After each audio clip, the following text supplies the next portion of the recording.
Yesterday we learned a little bit about the laws of burying people and how to create the grave and what to when to visit, what to ask for and stuff like that. Today I wanted to talk about the actual stone that we put. We said yesterday that on the seventh day the Arizal writes that the neshama separates from the body, but the nefesh continues to go back and forth into the body, goes to the house into the body, and on the seventh day it rests. So the Arizal writes that the stone that we put on the grave, that stone, the matzeva, is the thing that the nefesh rests on. So that's why it says it's important to have it on the seventh day already ready. Now, if the company that is doing the stone for you cannot have it ready by the seventh day, like now we had crazy times, too many people were dying and they couldn't. One rabbi told me he was burying close to like 80 people every couple of weeks.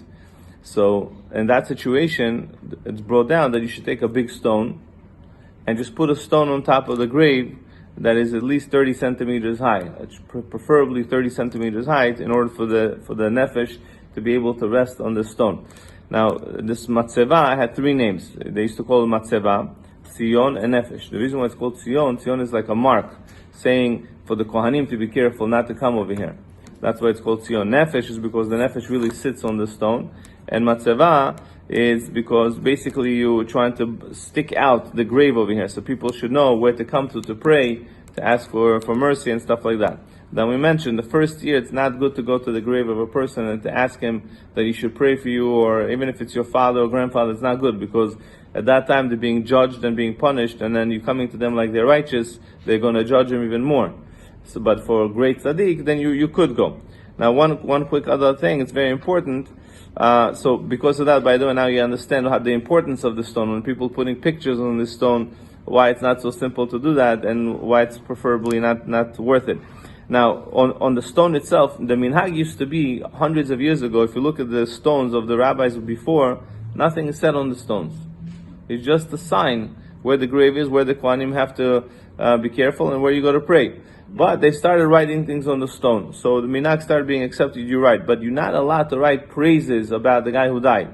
If you start writing praises about him, that's the first thing that they do, is to check to see if he was really, if you write Ish Emet, a man of truth, and in the meantime his whole life he was cheating on his taxes, it's going to be a big problem for him in Shamayim. Or he was not paying full tuition when he could have afforded, he went on vacation, it's going to be big problems for him in Shamayim. So what a person should write over there is the basic, it was a good father, a husband, a grandfather, a nice person, the basics. But if a person died from suffering, from pain, from sickness, then you should write, then met meduke b'yisurim, because that absolves them of a lot of dinim in Shamayim. Pictures, it's not allowed, really. Pictures are really not allowed. Preferably not done, Any rabbi that says okay? I don't know, not that I know of.